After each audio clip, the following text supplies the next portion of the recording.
lahir di antara dua raksasa kekuatan besar, Imperium Katolik Romawi dan Kerajaan Persia penyembah api. Islam lahir di tengah ritual syirik yang mengakar kuat di kalangan Arab Quraisy ketika itu.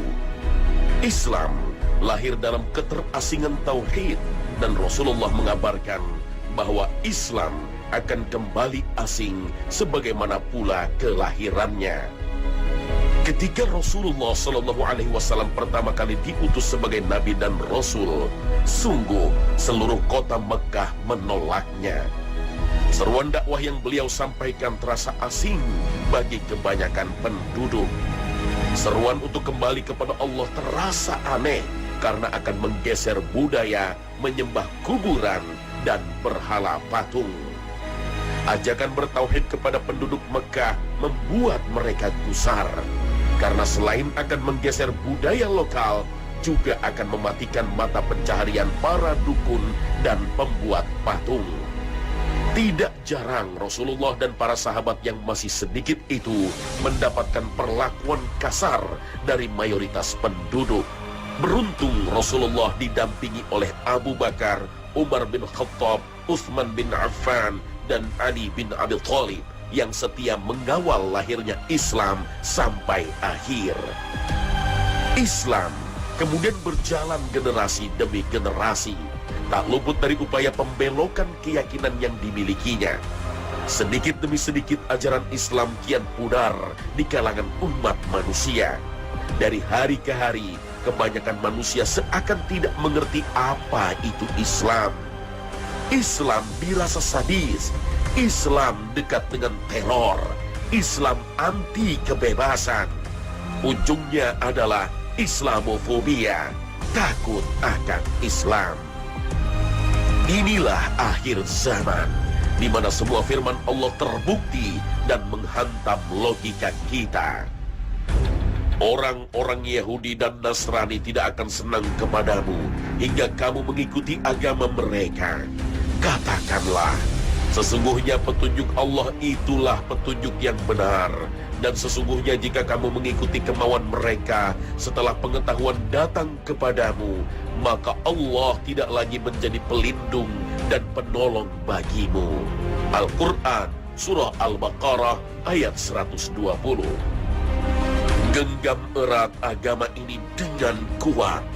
Gigit dengan geraham kita. Teguhkan iman dalam hati dengan sebenar-benarnya iman. Karena Rasulullah mengabarkan, zaman akan saling mendekat. Diangkatnya ilmu, munculnya berbagai fitnah, diletakkan kerakusan, dan banyaknya peperangan. Hadits riwayat Al-Bukhari.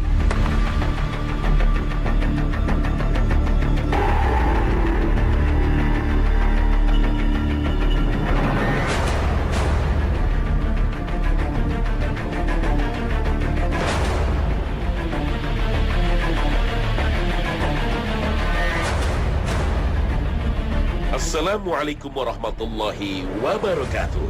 Selamat pagi pemirsa Trans 7. Khazanah Ensiklopedia Islam Dunia pagi ini kembali hadir ke hadapan Anda untuk berbagi pengetahuan dan saling menasehati dalam kebajikan. Islam pada awalnya muncul dalam keadaan asing dan akan kembali asing. Maka beruntunglah mereka yang merasa dirinya asing. Inilah sebuah pesan yang pernah disampaikan Rasulullah SAW untuk kita dan umat akhir zaman nanti. Islam pertama kali muncul di tengah-tengah masyarakat Arab jahiliyah ketika itu benar-benar dalam keadaan asing. Kebiasaan masyarakat yang menyembah patung berhala dan kuburan harus dirombak dengan kebiasaan baru, yaitu menyembah Allah Jalla Jalaluh. Pertentangan datang dalam beragam bentuk, dari cara hasutan halus hingga kekerasan lemparan batu. Apa saja yang disampaikan Rasulullah, mereka menolaknya. Keadaan seperti ini sepertinya tidak berbeda jauh dengan masa kelahiran Islam. Setelah 14 abad Islam lahir, kini Islam seperti asing dan berat untuk dijalankan. Apa pasalnya? Bisa jadi ibadah kita mengendur dan dikerjakan hanya sebagai syarat pembatal kewajiban. bisa jadi iman kita tak lagi bersangkar di jiwa, tapi sekedar pemanis status di bibir dan kartu tanda penduduk. Banyak di antara ibadah sunnah dan wajib yang pada saat ini tidak dikerjakan oleh umat. Bisa jadi karena kesibukan dunia, rapat di kantor yang menyita waktu, terjebak kemacetan di jalan raya, atau memang lupa waktu. Tapi yang bahaya adalah ketika seorang muslim tidak mengerjakan ibadahnya karena takut dibilang alim. Padahal ibadah adalah wajib, pengisi dahaga ruhani, menjadi jembatan komunikasi antara kita dengan Allah Azza wa Jalla. Gerakan Islamofobia membuat orang menjadi takut melaksanakan ibadah. Tidak sholat karena juragan yang melarang dan masjid yang sangat jauh dari tempat tinggal. Tidak puasa di bulan Ramadan karena semua teman kantor juga tidak berpuasa. Tidak mau berzakat karena tidak merasakan manfaat instan. Bila sampai pada posisi seperti ini, menjadi seorang muslim pastilah sangat berat. Sebagaimana Rasulullah SAW bersabda, Islam muncul dalam keadaan asing dan akan kembali asing sebagaimana ia muncul dalam keadaan asing. Maka beruntunglah orang-orang yang merasa dirinya asing. Hadis riwayat Muslim. Dalam keterasingan yang sudah disebutkan, Rasulullah memuji orang-orang yang merasa dirinya asing dengan kalimat, maka beruntunglah orang-orang yang merasa dirinya asing. Para ulama menafsirkan kalimat itu ditujukan kepada orang-orang yang senantiasa istiqomah di atas agama Allah Azza wa Jalla, memurnikan tauhid serta mengikhlaskan ibadah mereka hanya kepada Allah Subhanahu wa Ta'ala. Merekalah orang-orang yang senantiasa menjaga sholat, membayar zakat, mengerjakan puasa, bepergian haji, dan mengerjakan amalan lain yang diperintahkan Allah dan Rasul-Nya. Ada sahabat yang bertanya, "Wahai Rasulullah, siapakah orang yang asing itu?" Beliau menjawab, "Orang-orang yang berbuat baik jika manusia telah rusak." Hadis riwayat Ahmad dan dinyatakan sahih oleh Al-Albani. Bahkan Allah Azza wa Jalla memberikan tempat khusus bagi kita yang berjalan pada jalan Allah, bagi kita yang merasa asing karena memeluk agama Allah. Sesungguhnya orang-orang yang mengatakan Tuhan kami ialah Allah, kemudian mereka meneguhkan pendirian mereka, maka malaikat akan turun kepada mereka dengan mengatakan, "Janganlah kamu takut dan janganlah merasa sedih, dan gembirakanlah mereka dengan jannah yang telah dijanjikan Allah kepadamu. Kamilah pelindung kalian dalam kehidupan dunia dan akhirat. Di dalamnya kamu memperoleh apa yang kamu inginkan dan apa yang kamu minta." Al-Quran Surah Fussilat ayat 30 hingga 31. Orang yang berpegang teguh dengan agama Islam pasti akan dianggap asing oleh orang yang benci terhadap ajaran Islam. Bahkan banyak yang tadinya teman dan sahabat mendadak ikut mencela dan memusuhinya. Hidup memegang agama tauhid seperti memegang bara api. Sebab di belakang kalian ada hari-hari yang kalian wajib bersabar. Bersabar pada saat itu seperti seseorang yang memegang bara api. Dan orang yang beramal pada saat itu pahalanya sebanding dengan 50 kali amalan orang yang beramal seperti amalnya. Abu Sa'lamah bertanya, "Wahai Rasulullah, seperti pahala 50 orang dari mereka?" Beliau menjawab, "Bahkan seperti pahala 50 orang dari kalian." Hadis riwayat Abu Daud, At-Tirmizi, dan Ibnu Majah. Besarnya keutamaan manusia yang terasing ketika dia mengerjakan ibadah secara baik dan benar di tengah perbuatan hedonis semua orang. Mendatangi masjid untuk sholat berjamaah ketika semua orang memilih berteduh di mal megah, atau ramai berkumpul di food court mencari makanan baru. Walaupun mereka berada dalam keterasingan, sejatinya merekalah orang-orang yang dijaga Allah Azza wa Jalla. Keterasingan sama sekali tidak membuat risih. Keterasingan justru memacu semangat untuk menjauhi jalan yang sesat.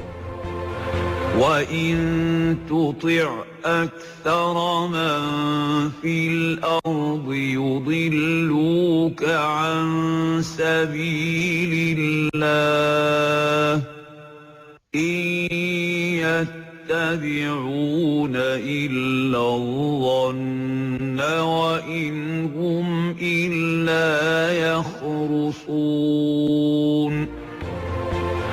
Dan jika kamu menuruti kebanyakan orang-orang yang di muka bumi ini, niscaya mereka akan menyesatkanmu dari jalan Allah. Mereka tidak lain hanyalah mengikuti persangkaan belaka, dan mereka tidak lain hanyalah berdusta terhadap Allah. Al-Quran Surah Al-An'am ayat 116. Di antara tanda-tanda akhir zaman, zaman sebelum datangnya hari kiamat, akan ada hari-hari yang di dalamnya tersebar kejahilan yang disebabkan oleh malasnya manusia. Rasulullah bersabda, sesungguhnya di depan hari kiamat ada hari-hari yang kejahilan diturunkan di dalamnya dan ilmu diangkat. Hadis riwayat Al-Bukhari. Di tengah kabut kejahilan menyelimuti manusia, tersebarlah berbagai macam maksiat berupa pembunuhan, pencurian, perzinahan, ketamakan terhadap harta, dan kemaksiatan-kemaksiatan yang lainnya. Ini semua diakibatkan oleh hilangnya ilmu agama yang bermanfaat di tengah manusia. Rasulullah SAW bersabda dalam hadis yang lain, zaman akan semakin mendekat, diangkatnya ilmu, munculnya berbagai fitnah, masalah, diletakkan kerakusan, dan banyaknya peperangan. Hadis riwayat Al-Bukhari. Sesungguhnya Allah tidak mengangkat ilmu dengan sekali cabut dari manusia. Akan tetapi Allah matikan para ulama, sehingga manusia bisa mengangkat pemimpin-pemimpin jahil di antara mereka. Maka lihatlah, apakah sudah berlaku pada zaman ini? Ketika janji kampanye akan mensejahterakan rakyat, tapi semua kebutuhan vital justru dibuat mahal. BBM naik berkali lipat atas nama pasar bebas. Listrik ikut naik atas nama pemerataan. Gas untuk memasak di dapur juga naik berkali-kali, entah atas nama apa. Mengaku peduli pada rakyat, tapi hampir saja memberikan fasilitas mobil mewah untuk sesama pejabat. Mengaku independen dan tidak mudah diatur, tapi memberikan jabatan strategis karena pesanan sang pemilik partai. Mengaku demokratis dan dekat dengan Islam, tapi memberedel belasan media Islam di negeri ini tanpa klarifikasi atas tuduhan radikalisme. Astaghfirullahalazim. Realita umat yang ada sekarang ini menggambarkan kepada kita bahwa apa yang disampaikan Rasulullah SAW benar-benar terjadi. Ulama seakan tak berdaya dan tak didengar lagi nasihatnya, sehingga masyarakat bisa mengangkat pemimpin mereka yang jahil. Zaman akan saling mendekat, diangkatnya ilmu, munculnya berbagai fitnah, diletakkannya kerakusan, dan banyaknya peperangan. Wallahu a'lam. Sejarah membuktikan bahwa hingga saat ini Islam mempunyai banyak sekali golongan, terutama pada zaman Khalifah Sayyidina Ali bin Abi Thalib. Mulai muncul gerakan dan golongan yang mempunyai perbedaan dalam masalah akidah. Ini adalah fakta yang tidak dapat kita tolak, karena Rasulullah pernah menyatakan bahwa nanti umatku akan terpecah menjadi 73 golongan dan hanya satu yang akan masuk surga. Mereka itu adalah Al-Jamaah. Dari Auf bin Malik ia berkata, Rasulullah SAW bersabda, Yahudi terpecah menjadi 71 golongan. Satu golongan masuk surga dan yang 70 di neraka. Dan Nasrani terpecah menjadi 72 golongan. Yang 71 golongan itu di neraka dan yang satu di surga. Dan demi yang jiwa Muhammad berada di tangannya, umatku benar-benar akan terpecah menjadi 73 golongan.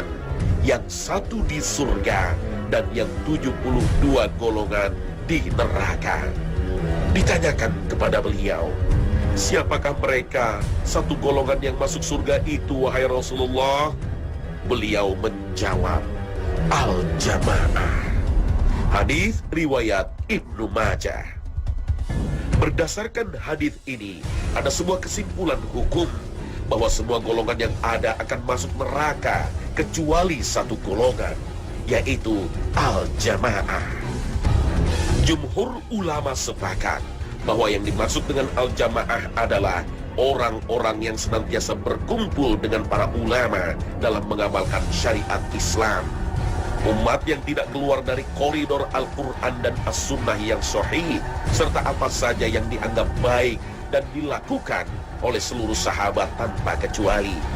Makna ini sesuai dengan sabda Rasulullah SAW tentang Al-Jamaah. Beliau mengatakan, siapa saja yang berpegang kepadaku, sunnahku, dan para sahabatku, apa saja yang dianggap baik dan dilakukan oleh sahabatku. Hendaknya setiap muslim bersatu dan berkumpul dalam petunjuk para ulama yang berpegang teguh kepada Al-Quran dan As-Sunnah sesuai dengan pemahaman para sahabat Rasulullah, tanpa dibatasi oleh sikap fanatisme golongan, tidak terbatas oleh keanggotaan ormas, partai, atau organisasi apapun. Sebagaimana firman Allah Azza wa Jalla, dan berpeganglah kamu semuanya kepada tali agama Allah, dan janganlah kamu bercerai-berai. Dan ingatlah akan nikmat Allah kepadamu ketika kamu dahulu masa jahiliyah bermusuh-musuhan. Maka Allah mempersatukan hatimu, lalu menjadilah kamu karena nikmat Allah orang-orang yang bersaudara. Dan kamu telah berada di tepi jurang neraka, lalu Allah menyelamatkan kamu daripadanya. Demikianlah Allah menerangkan ayat-ayatnya kepadamu agar kamu mendapat petunjuk. Al-Quran Surah Ali Imran ayat 103. Berbagai aliran atau kelompok sesat yang memakai atribut dan nama-nama Islam sesungguhnya memiliki potensi lebih besar dalam menghancurkan akidah umat Islam. Bila berkaca dari pengalaman sejarah di negeri ini, maka hal tersebut memang benar adanya. Pada dekade 1960-an, masyarakat kita pernah dihebohkan dengan kemunculan kelompok yang menamakan dirinya dengan Islam murni alias Islam Jamaah. Dari namanya saja sudah terdengar begitu indah, namun kelompok ini memiliki paham yang justru menyimpang dari ajaran Islam. Salah satunya mengkafirkan muslim yang berada di luar mereka, sekalipun itu adalah keluarga sendiri. Dalam ilmu akidah, paham ini dikenal dengan istilah takfir. Tak hanya itu, mereka juga menganggap umat Islam yang bukan satu golongan dengan mereka sebagai najis. Jika ada orang di luar melakukan sholat di masjid milik mereka, maka bekas tempat sholatnya akan dipel karena dianggap sudah tidak suci lagi. Selain itu, kelompok ini juga mengharamkan anggotanya belajar Islam, Al-Quran, dan Al-Hadis kepada ulama lain. Pada masa Orde Baru, Islam Jamaah dibubarkan pemerintah karena dinilai menimbulkan keresahan di kalangan umat. Namun, sisa-sisa kelompok ini belakangan bereinkarnasi lagi dengan nama baru.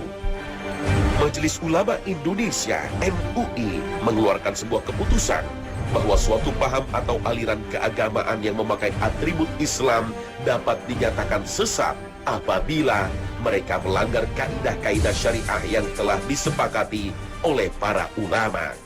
Di antaranya adalah mengingkari rukun iman dan rukun Islam, meyakini atau mengikuti akidah yang tidak sesuai dengan Al-Quran dan As-Sunnah, meyakini turunnya wahyu setelah Al-Quran, mengingkari otentisitas dan kebenaran isi Al-Quran yang beredar saat ini, melakukan penafsiran Al-Quran yang tidak berdasarkan kepada kaidah tafsir, mengingkari kedudukan hadis Nabi sebagai sumber ajaran Islam, melecehkan para sahabat yang sudah jelas-jelas mereka sebagai ahli surga, mengubah pokok-pokok ibadah yang telah ditetapkan oleh syariah, mengkafirkan sesama muslim, dan merubah isi Al-Quran.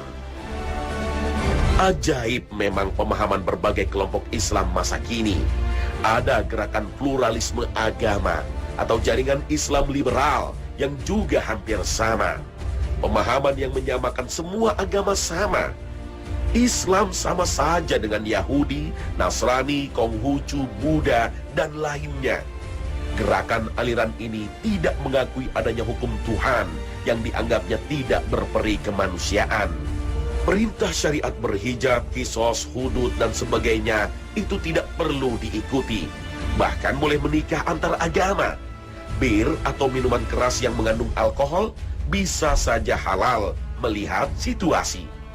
Pemahaman kembali kepada Al-Quran dan As-Sunnah seperti yang dipahami umat Islam sekarang ini adalah salah karena terlalu kaku pada penterjemahan teks. Maka harus dipahami bahwa Al-Quran yang sekarang baru separuhnya, sedangkan sebagian lagi adalah pengalaman manusia. Masih banyak lagi sebenarnya lembaga dan gerakan aliran yang memakai atribut Islam berkembang di Indonesia. Ada yang bergerak secara kelompok, tapi ada pula yang bersifat pemikiran individu, seperti Harun Nasution dan Ahmad Wahid.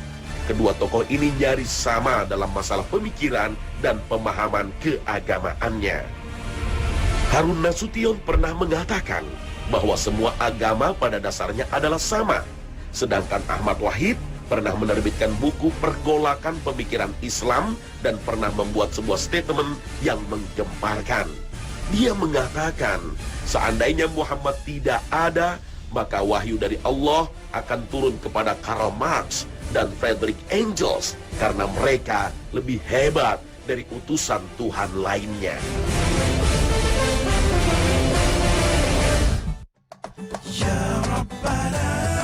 Nah pemirsa, inilah akhir kebersamaan kita dalam Khazanah pagi ini.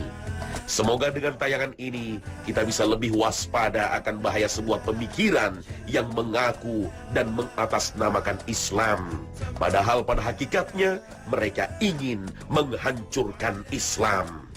Semoga Allah senantiasa membimbing kita kepada jalan yang lurus dan jalan yang diridhoinya. Amin ya rabbal alamin.